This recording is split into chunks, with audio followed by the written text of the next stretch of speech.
Bismillahirrahmanirrahim. Assalamualaikum warahmatullahi wabarakatuh. Perkenalkan, nama saya Budi Rizky Mulia. Saya mahasiswa Universitas Islam Negeri Sultan Toha Saifuddin Jambi dengan nomor induk mahasiswa 2012100067. Video ini dibuat untuk memenuhi tugas mata kuliah Ushul Fiqh dengan dosen pengampu yang terhormat Ibu Rina Juliana MPDI. Pada video ini saya akan membahas materi tentang lafaz dari segi penggunaannya yang terdiri dari sarih, kinayah, dan takwil. Baik, materi pertama, pengertian sarih. Secara arti kata, sarih dari kata saraha berarti terang. Ia menjelaskan apa yang ada dalam hatinya terhadap orang lain dengan ungkapan yang seterang mungkin. Dalam pengertian istilah hukum, sarih berarti kullu laftin maksufil makna wal muradi hakikah kana au majazu. Setiap lafaz yang terbuka makna dan maksudnya baik dalam bentuk hakikah atau majaz. Maksud yang dikehendaki oleh pembicara dapat diketahui dari lafaz yang digunakan tanpa memerlukan penjelasan lain. Umpamanya untuk yang ingin mencerai waktu seseorang ingin menceraikan istrinya. Ia berkata pada istrinya, "Engkau saya ceraikan." Selanjutnya, pengertian kinayah. Kebalikan dari arti sarih ialah kinayah, yang secara arti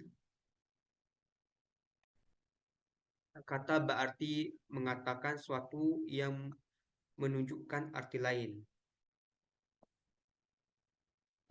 Dalam pengertian istilah hukum, kinayah ialah ma yakunul maradi bil laqati mazfu ila an yatabayyana bin nalil. Apa yang dimaksud dengan suatu lafaz bersifat tertutup sampai dijelaskan oleh dalil. Setiap lafaz pemahaman artinya melalui lafaz lain yang dan tidak dari lafaz itu sendiri. Pada dasarnya termasuk dalam arti kinayah karena masih menggunakan penjelasan. Selanjutnya, pengertian takwil. Dalam membicarakan lafaz yang jelas artinya maupun lafaz yang tidak jelas artinya sering muncul kata takwil. Karenanya perlu dijelaskan arti dan maksud takwil itu. Dalam Al-Quran terdapat kata takwil dalam 17 tempat. Bila dianalisis antara satu dengan yang lainnya ada perbedaan maksudnya. Di antara beberapa definisi takwil adalah: 1. Masful lafzi an zahiri bi dalil. Ibnu Wahab Khalaf memberi definisi memalingkan lafaz dari arti zahirnya berdasarkan adanya dalil.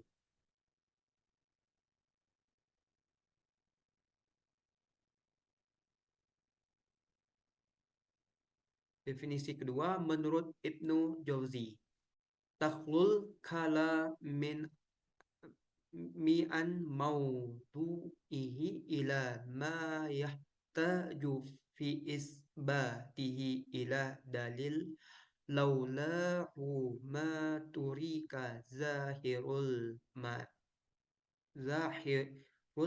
laz.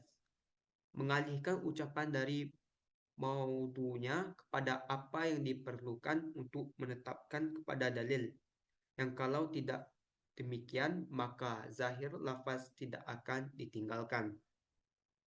Yang ketiga, Ibnu Atsir memberikan definisi naqlu zahiril lafzi an wad'ihil asli ila ma yahtaju ila dalil.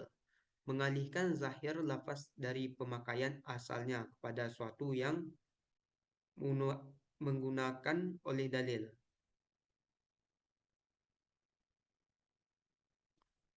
Selanjutnya, pengertian takwil.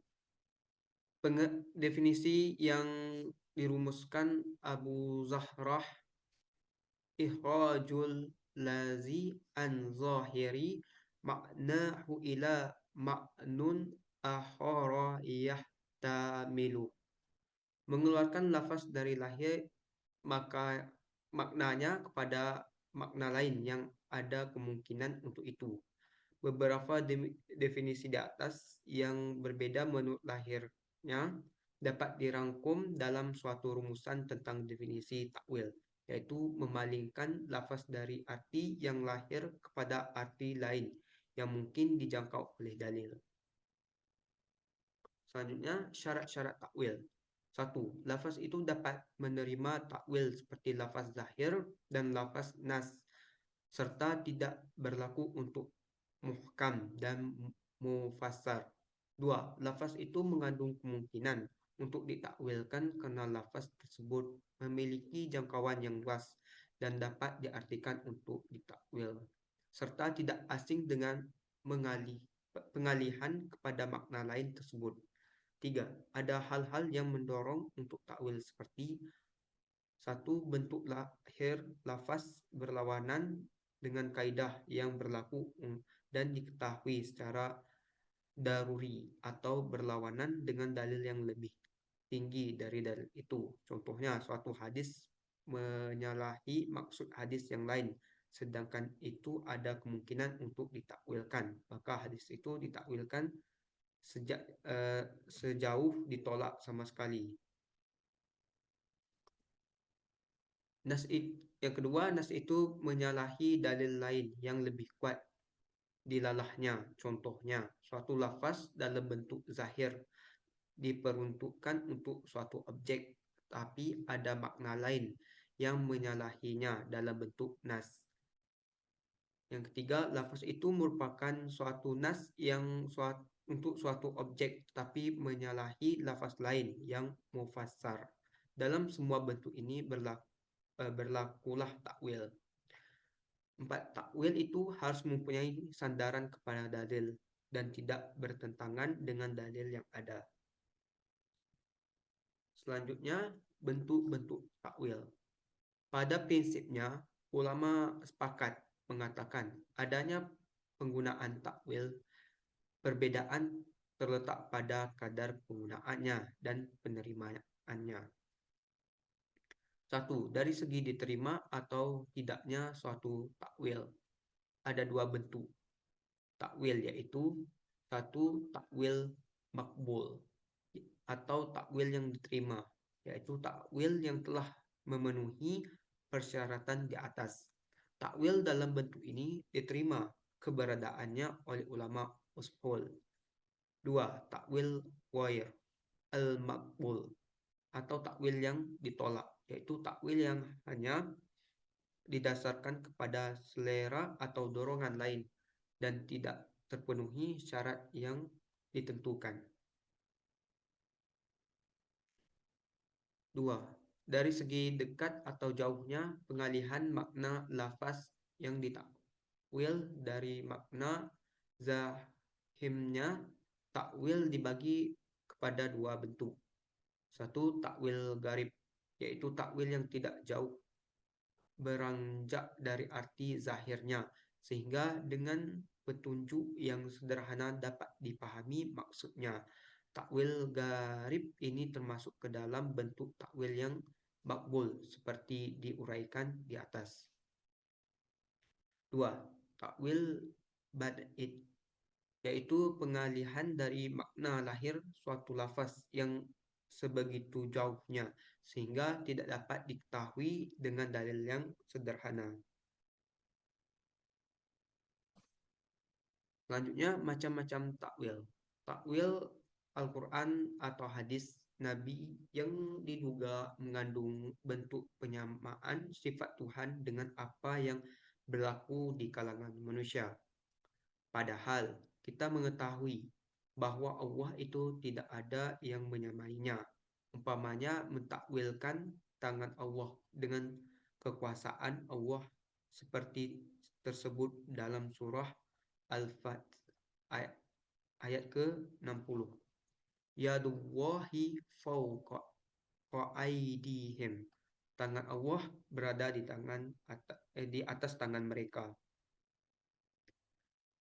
Takwil bagi nas yang khusus berlaku dalam bentuk taklifi yang terdorong oleh usaha mengkompromosi yang mengkompromikan antara hukum-hukum dalam ayat Al-Quran atau hadis Nabi yang kelihatan menurut lahir bertentangan.